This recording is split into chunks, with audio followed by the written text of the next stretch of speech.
Master Mage, Season 1, Episode 15.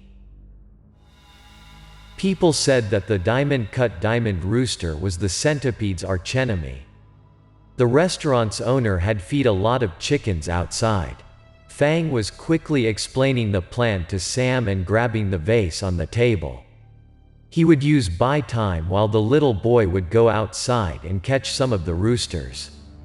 Finished his words, Fang tossed the vase towards the centipede, then tried to provoke it to attack him. That was a big centipede, but its speed was incredible. Just by a body shake, the centipede had dodged the vase and plunged towards Fang angrily. Sam took the chance and rushed outside towards the yard. Seeing Sam get out of the kitchen, nothing had been in Fang's way. He started to curse the centipede. The centipede stayed focusing on the bad mouth Fang at the moment. It didn't realize that people had left the room. It kept staring at Fang and chased after him around the kitchen. Have you guys ever questioned why the centipede appears in front of Fang? It had been hidden at the restaurant for days already. Is that because of Fang's aura or any other reasons? Surely, that was not because of Fang's power, but the power within Fang. Do you remember we saw Fang swallowed the fish demon's pearl earlier? That was the reason why the monster had come out in front of Fang. It wanted the pearl to speed up its cultivation time. The pearl was worth 1,000 years of drinking food smell. Fang stood there, looked at the shelves in where there were a bunch of jars. He tossed those jars towards the centipede regardless of what was inside. He shouted out, "Come on. Come to me. I have delicious stuff for you." The centipede moved left and right and used its lengthy flexible body to attack, but could not come closer to Fang. The mischievous Fang got excited to tease up the centipede. He jumped around and tossed stuff to the centipede happily. He wanted to add some ingredients to beautify the giant centipede. The centipede got mad in front of Fang. It used all of the power to touch Fang. At the moment, it thought it could touch Fang. Fang lightly jumped up and moved back to dodge the attack. The more Fang moved his body, the more he got excited.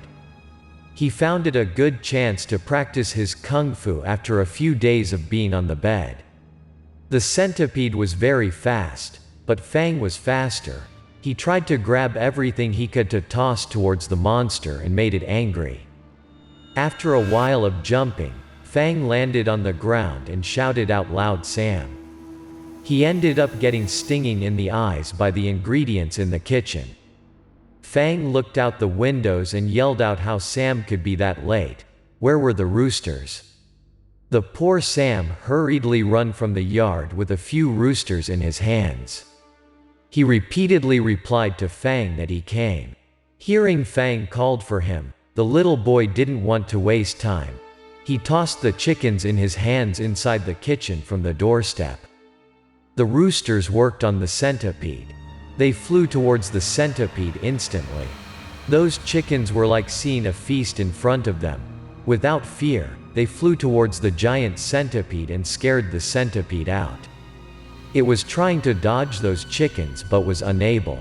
The monster was trying to escape from those chickens in a panic since those chickens had flown towards the centipede and attacked the centipede with their sharp noses so that the centipede got bleed and hurt.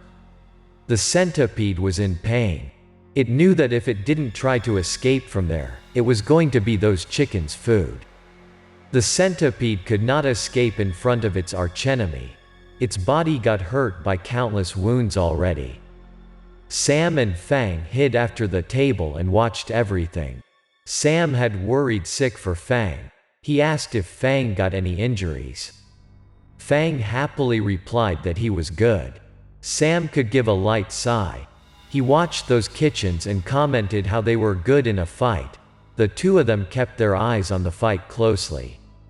Suddenly, the pot of oil had caught Fang's eyes. Fang got another plan. He told Sam to fire up the stove and boil the oil pot. Getting no idea what Fang was having in his mind, but the little boy still quietly put some stick into the stove. Seeing the steam was getting out of the pot, Fang took out a stick and held it in his shoulder. Fang still kept his eyes on the centipede. The chickens had repeatedly attacked and chased to the wall corner. The centipede was trying to reach the cabinet, then climbing up. But in the middle, it had been attacked by one of the chickens. It fell down to the ground painfully. Fang took the golden chance. He put up the stick and yelled out to Sam to get out of the pot. At the moment, the centipede fell down. Fang hit the centipede by the stick strongly and tossed the centipede towards the boiling oil pot. Sam heard Fang's voice suddenly and turned towards Fang. He saw the giant centipede was flying towards him, so he moved his body instantly. The little boy had dodged the centipede in the nick of time, or else the centipede was about to hit him, and who knows what could happen. Since the boiling oil was really hot, the centipede could not hold. It tried to painfully get out of the pot, resulting in the oil splattered around the place. The oil had splattered towards Fang's direction as well. He had to scream out while the little boy tried to run to Fang's behind to hide the hot oil attacks. The giant centipede continued struggling inside the pot, but it was unable to get out. Shortly, it had no further reaction. Fang and Sam waited for a little while to make sure the centipede had died. They came towards the boiled pot and stared into it. The two of them saw the centipede dipped into the oil with a crunchy yellow color. The smell started to fly out around the place. Probably the centipede had drunk the food smell in days, so once it died, all of the smells had released all out.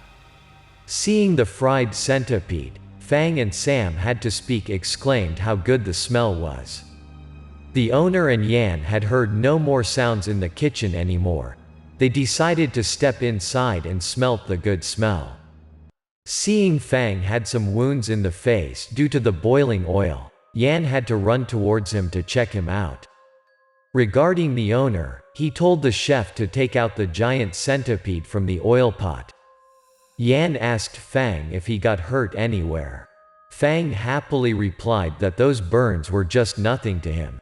While they were chatting in the kitchen, a group of people had gathered from the outside of the restaurant. They had been attracted by the fried centipede smell. One of them asked what dish the owner made. The centipede must have been new in the town and didn't acknowledge the exorcist's existence there, so it had lorded over the place. After Fang helped the owner on resolving his problem, the customers started to notice the restaurant. Just in no time, the restaurant could get back to the busy atmosphere as normal. Fang, Yan, and Sam tended to leave the place. The owner politely sent them his appreciations for the help. He told them that the next time Master Jackie came to his place, he would treat them to a feast to thank them. The three of them walked back to the street. Yan said she thought Fang was very good at acquiring the monster, making Fang feel flattered instantly. Fang tried to keep his cool in front of the girl. He shyly replied that that was his duty to kill the monsters and demons and helped people in the town.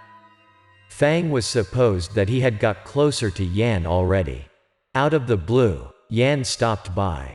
An injured dog was lying on the street. Yan got down and held the dog in her hands. Yan wanted to take the dog home to give it proper treatment. Surely Fang agreed in no time. He tried to be a good man in front of Yan. Anyways, he also felt that the dog was very pitiful. Yan hugged the dirty dog tightly. Fang chuckled to himself. Yan was not just pretty, she was also such a kind-hearted girl. Fang was deeply in love with the girl.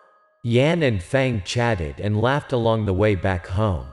They didn't realize that Sam had spoken no words all the time. The little boy had a hunch that there must have been something was following them. But once he turned back and looked around, there was no one in the street. There was just the quiet street behind. No one had even walked around. But with the strong belief, he assured that there must have been someone who had tailed them. Once they reached the house, it was dark already. Fang found the first aid box and helped the poor dog with the injury. He also found some food for the dog later on. Finally, they could see the dog had awakened. Yan was very happy. She repeatedly thanked Fang for his kindness.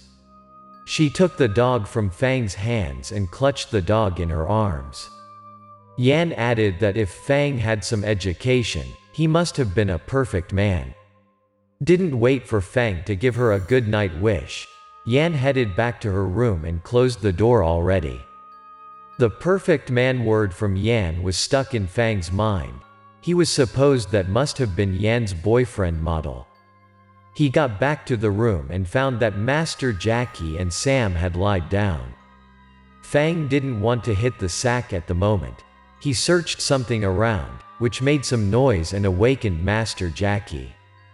He asked what Fang was looking for and got surprised by Fang's answer. He wanted to search for some books. Master Jackie got confused. He didn't understand why Fang looked for books in the middle of the night.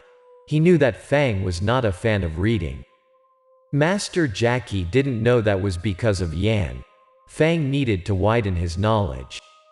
After a few searches around, finally, Fang found a book. He was on Code 9. That was the one he picked up from Jin's dead body. There were 4 words in the book. Fang didn't know much how to spell those words. After a while of being inside the blanket and flipped the pages of the book, Fang found out that what wrote inside the book was completely opposite to what his master had taught him. The more he read the book, the more Fang got confused. Firstly, he didn't know exactly what was inside the book. Secondly, what had written was all about zombies training. That must have been the technique he used to turn Sam to be a zombie. Fang tried to spell out some of the spells inside the book, but he didn't know that those spells were affecting him. Just a few minutes of reading, from the outside, there were a bunch of insects had gathered and stuck to the wall. Without knowing the strange thing, he passed out while the threat was about to come. Shortly, the insects had covered full of the wall. They had flown towards the bedroom while everyone was sleeping.